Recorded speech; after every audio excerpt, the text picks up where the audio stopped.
Chapter 4. The Rabbit Sends in a Little Bill. It was the White Rabbit, trotting slowly back again and looking anxiously about as it went, as if it had lost something, and she heard it muttering to itself. The Duchess! The Duchess! Oh, my dear paws! Oh, my fur and whiskers! She'll get me executed, as sure as ferrets are ferrets! Where can I have dropped them, I wonder? Alice guessed in a moment that it was looking for the fan and the pair of white kid gloves, and she very good-naturedly began hunting about for them, but they were nowhere to be seen. Everything seemed to have changed since her swim in the pool and the great hall, with the glass table and the little door had vanished completely. Very soon the rabbit noticed Alice as she went hunting about, and called out to her in an angry tone. Why, Marianne, what are you doing out here? Run home this moment and fetch me a pair of gloves and a fan. Quick now. And Alice was so much frightened that she ran off at once in the direction it pointed to, without trying to explain the mistake it had made. He took me for his housemaid, she said to herself as she ran. How surprised he'll be when he finds out who I am. But I'd better take him his fan and gloves. That is, if I can find them. As she said this, she came upon a neat little house, on the door of which was a bright brass plate with the name W. Rabbit engraved upon it. She went in without knocking, and hurried upstairs in great fear lest she should meet the real Marianne and be turned out of the house before she had found the fan and gloves. How queer it seems, Alice said to herself, to be going messages for a rabbit. I suppose Dinah'll be sending me on messages next. And she began fancying the sort of thing that would happen. Miss Alice, come here directly and get ready for your walk. Coming in a minute, nurse, but I've got to see that the mouse doesn't get out. Only I don't think, Alice went on, that they'd let Dinah stop in the house if it began ordering people about like that. By this time she had found her way into a tidy little room with a table in the window, and on it, as she had hoped, a fan and 2 or 3 pairs of tiny white kid gloves. She took up the fan and a pair of the gloves and was just going to leave the room, when her eye fell upon a little bottle that stood near the looking-glass. There was no label this time with the words, "Drink me," but nevertheless she uncorked it and put it to her lips. I know something interesting is sure to happen, she said to herself, whenever I eat or drink anything, so I'll just see what this bottle does. I do hope it'll make me grow large again, for really, I'm quite tired of being such a tiny little thing. It did so indeed, and much sooner than she had expected. Before she had drunk half the bottle, she found her head pressing against the ceiling and had to stoop to save her neck from being broken. She hastily put down the bottle, saying to herself, That's quite enough. I hope I shan't grow any more. As it is, I can't get out at the door. I do wish I hadn't drunk quite so much. Alas, it was too late to wish that.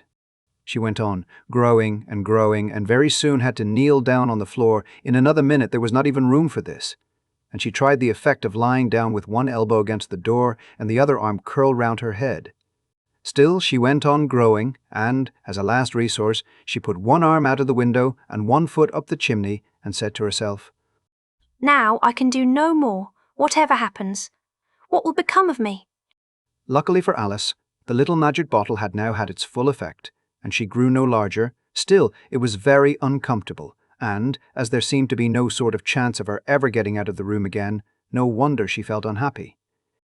It was much pleasanter at home, thought poor Alice, when one wasn't always growing larger and smaller and being ordered about by mice and rabbits. I almost wish I hadn't gone down that rabbit hole, and yet, it's rather curious, you know, this sort of life.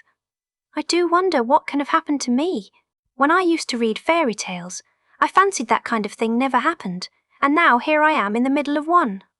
There ought to be a book written about me, that there ought. And when I grow up, I'll write one, but I'm grown up now, she added in a sorrowful tone. At least there's no room to grow up any more here, but then, thought Alice, shall I never get any older than I am now? That'll be a comfort one way. Never to be an old woman. But then, always to have lessons to learn.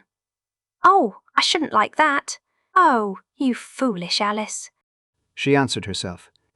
How can you learn lessons in here? Why, there's hardly room for you, and no room at all for any lesson books. And so she went on, taking first one side and then the other, and making quite a conversation of it altogether. But after a few minutes, she heard a voice outside and stopped to listen. Mary Ann, Mary Ann, said the voice. fetch me my gloves this moment. Then came a little pattering of feet on the stairs. Alice knew it was the rabbit coming to look for her, and she trembled till she shook the house, quite forgetting that she was now about 1,000 times as large as the rabbit, and had no reason to be afraid of it. Presently the rabbit came up to the door and tried to open it, but, as the door opened inwards, and Alice's elbow was pressed hard against it, that attempt proved a failure.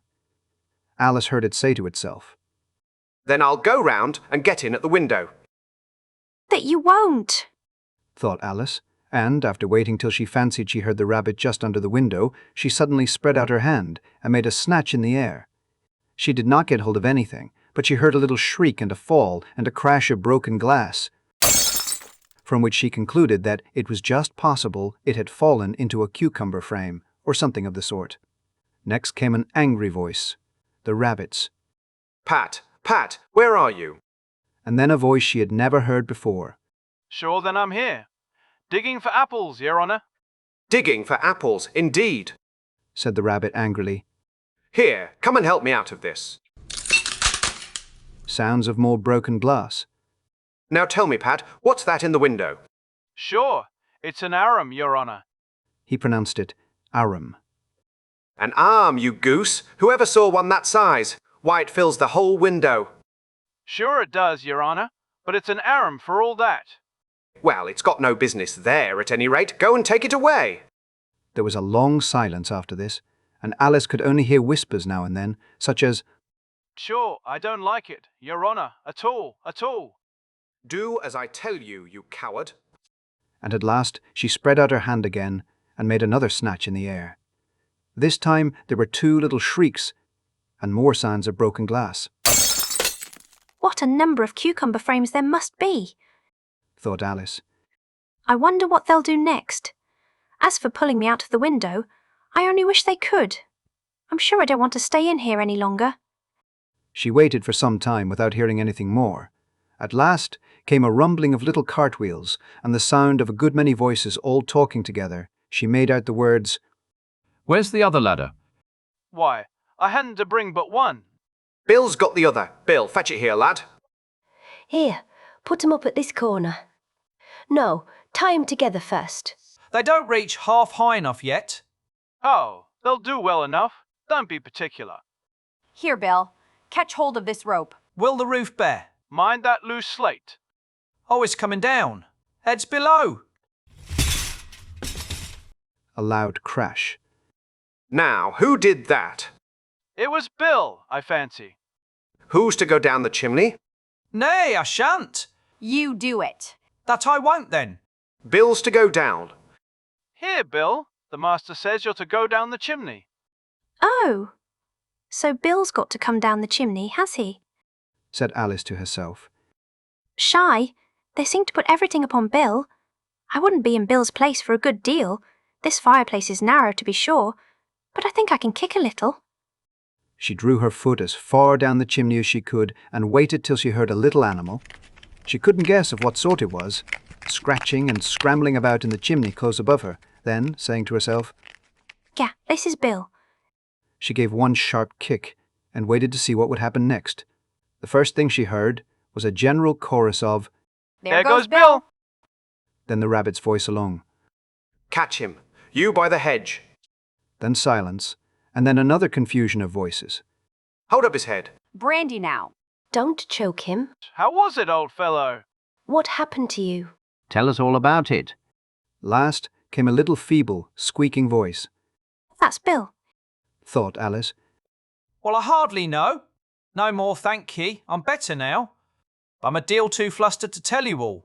I know is, something comes at me like a jack-in-the-box, and up I goes like a skyrocket. So you did, old fellow. Said the others. We must burn the house down. Said the rabbit's voice, and Alice called out as loud as she could. If you do, I'll set Dinah at you. There was a dead silence instantly, and Alice thought to herself, I wonder what they will do next. If they had any sense, they'd take the roof off. After a minute or two, they began moving about again, and Alice heard the rabbit say, A barrowful will do, to begin with. A barrowful of what? thought Alice. But she had not long to doubt, for the next moment a shower of little pebbles came rattling in at the window, and some of them hit her in the face. I'll put a stop to this, she said to herself, and shouted out, You'd better not do that again. which produced another dead silence. Alice noticed with some surprise that the pebbles were all turning into little cakes as they lay on the floor, and a bright idea came into her head. If I eat one of these cakes, She thought, it's sure to make some change in my size, and as it can't possibly make me larger, it must make me smaller, I suppose. so she swallowed one of the cakes and was delighted to find that she began shrinking directly. As soon as she was small enough to get through the door, she ran out of the house and found quite a crowd of little animals and birds waiting outside. The poor little lizard, Bill, was in the middle, being held up by 2 guinea pigs who were giving it something out of a bottle. They all made a rush at Alice the moment she appeared, but she ran off as hard as she could and soon found herself safe in a thick wood. The first thing I've got to do, Said Alice to herself as she wandered about in the wood. is to grow to my right size again, and the second thing is to find my way into that lovely garden. I think that would be the best plan. It sounded an excellent plan, no doubt, and very neatly and simply arranged. The only difficulty was that she had not the smallest idea how to set about it. And while she was peering about anxiously among the trees, a little sharp bark just over her head made her look up in a great hurry. An enormous puppy was looking down at her with large round eyes and feebly stretching out one paw, trying to touch her. Poor little thing. Said Alice in a coaxing tone, and she tried hard to whistle to it, but she was terribly frightened all the time at the thought that it might be hungry, in which case it would be very likely to eat her up in spite of all her coaxing. Hardly knowing what she did, she picked up a little bit of stick and held it out to the puppy, whereupon the puppy jumped into the air off all its feet at once with a yelp of delight and rushed at the stick, and made believe to worry it. Then Alice dodged behind a great thistle to keep herself from being run over, and the moment she appeared on the other side, the puppy made another rush at the stick and tumbled head over heels in its hurry to get hold of it. Then Alice, thinking it was very like having a game of play with a cart horse, and expecting every moment to be trampled under its feet, ran round the thistle again. Then the puppy began a series of short charges at the stick, running a very little way forwards each time and a long way back, and barking hoarsely all the while, till at last it sat down a good way off, panting, with its tongue hanging out of its mouth and its great eyes half shut. This seemed to Alice a good opportunity for making her escape, so she set off at once and ran till she was quite tired and out of breath, until the puppy's bark sounded quite faint in the distance. And yet what a dear little puppy it was, said Alice as she leant against a buttercup to rest herself, and fanned herself with one of the leaves. I should have liked teaching it tricks very much, if I'd only been the right size to do it. Oh dear, I'd nearly forgotten that I'd got to grow up again. Let me see, how is it to be managed? I suppose I ought to eat or drink something or other, but the great question is, what? The great question certainly was, what? Alice looked all round her at the flowers and the blades of grass, but she did not see anything that looked like the right thing to eat or drink under the circumstances. There was a large mushroom growing near her, about the same height as herself, and when she had looked under it, and on both sides of it, and behind it, it occurred to her that she might as well look and see what was on the top of it. She stretched herself up on tiptoe, and peeped over the edge of the mushroom, and her eyes immediately met those of a large blue caterpillar that was sitting on the top with its arms folded, quietly smoking a long hookah, and taking not the smallest notice of her or of anything else.